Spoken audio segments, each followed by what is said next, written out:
Under the golden afternoon sun, the cafe windows glowed like honey. The gentle clink of cutlery, the hiss of steaming milk, and the quiet laughter of families created a warmth that wrapped the room in peace. But at the corner table by the window, that peace was fragile, held together only by a mother's trembling smile. Grace sat across from her 7-year-old son, Liam, his small face glowing with excitement as he drummed his spoon against his glass of orange juice. He had been waiting all week for this, a simple stack of pancakes. Grace watched him with a soft, tired gaze, her hands folded over a worn brown purse that had seen better days.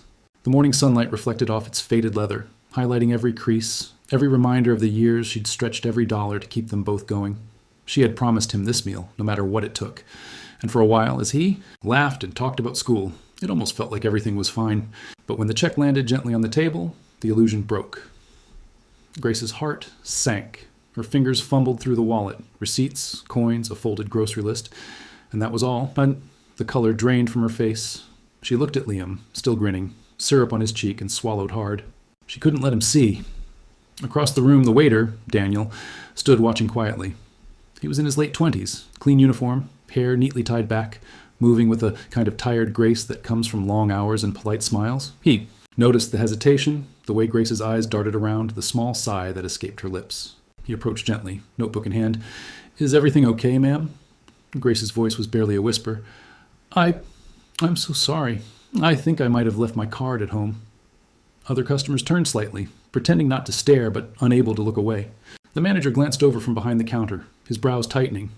Grace reached for her bag again, searching one more time as if hoping money would magically appear. But it didn't. "I'm so sorry," she said again, her voice breaking. "It's just been a rough week. I wanted to do something nice for my son. I get paid on Friday, I can come back," and before she could finish, the manager's voice cut through the room. "Daniel, everything all right over there?" Daniel hesitated. He could feel Grace's humiliation spreading like heat. Liam looked up, sensing something was wrong. The boy's small hand reached across the table, resting on his mother's wrist. "It's okay, Mom," he said softly. "We don't have to eat here next time." Grace blinked fast, forcing a smile through the sting of tears. "No, sweetheart, it's fine. We'll make it right." She slipped off the delicate silver bracelet from her wrist, a simple band with tiny engraved initials, E.J. She set it carefully on the counter beside the bill. "Please," she said, her voice trembling. "I can leave this until I can pay."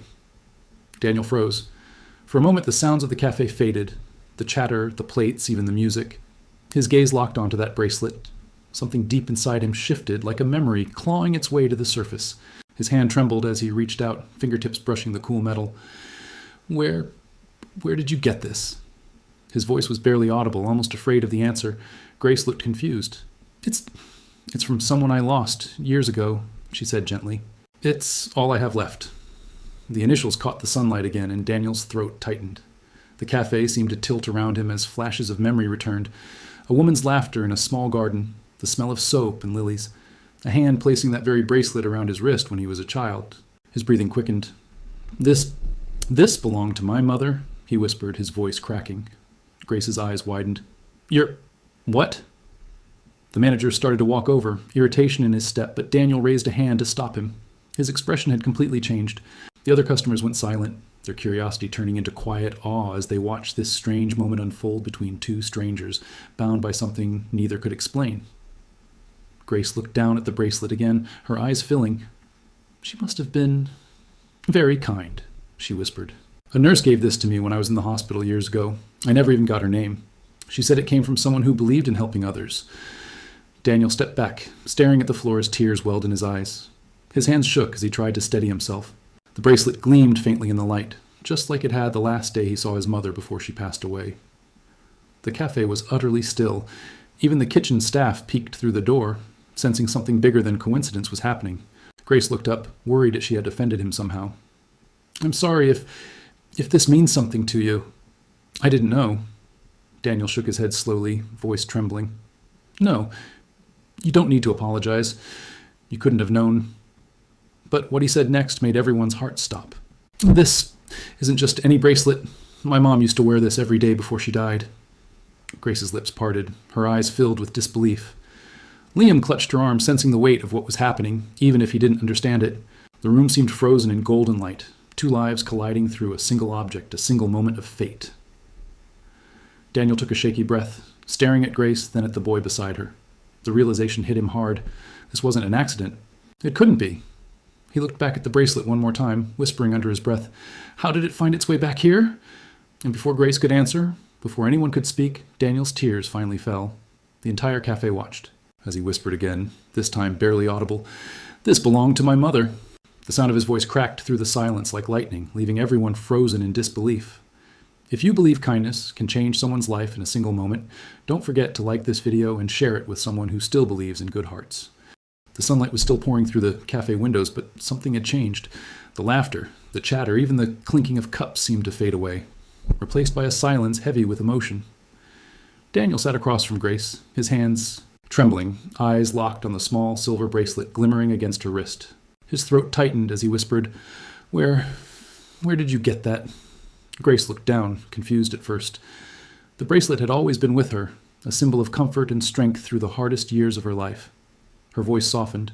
"It was given to me years ago, when my son was born." Daniel's brow furrowed. "Given to you? By who?" Grace took a slow breath, her voice fragile, trembling as memories returned like sunlight breaking through old clouds. "My son, Liam, he came into the world too early. I had no one, no family, no savings. He was fighting for his life in the NICU.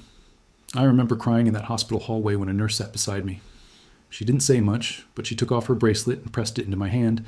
She said, 'It belonged to someone who believed in helping strangers.'" Her eyes glistened. "She told me to keep it until I found someone who needed it more." Daniel leaned back, speechless. His breathing quickened as his hand reached instinctively into his pocket. He pulled out a worn leather wallet, and from it, a small, faded photo. The edges were curled from years of being carried close to his heart. He placed it gently on the table. "Was this her?" Grace's eyes widened. Her breath caught in her throat as she leaned closer. The photo showed a smiling nurse in crispo. White scrubs, sunlight glinting off her name badge, Evelyn Carter. But it wasn't her name that made Grace's hand shake. It was the bracelet, the exact same bracelet, wrapped around Evelyn's wrist. Grace's lips parted, barely able to speak. "Yes, that's her. That's the woman who comforted me." Daniel's voice cracked. "That woman was my mother." The cafe seemed to freeze. The sound of a dropped spoon clattered in the distance, echoing through the silence. Grace covered her mouth in disbelief as tears welled in Daniel's eyes. "She passed away 8 years ago," he whispered, voice trembling. "Cancer.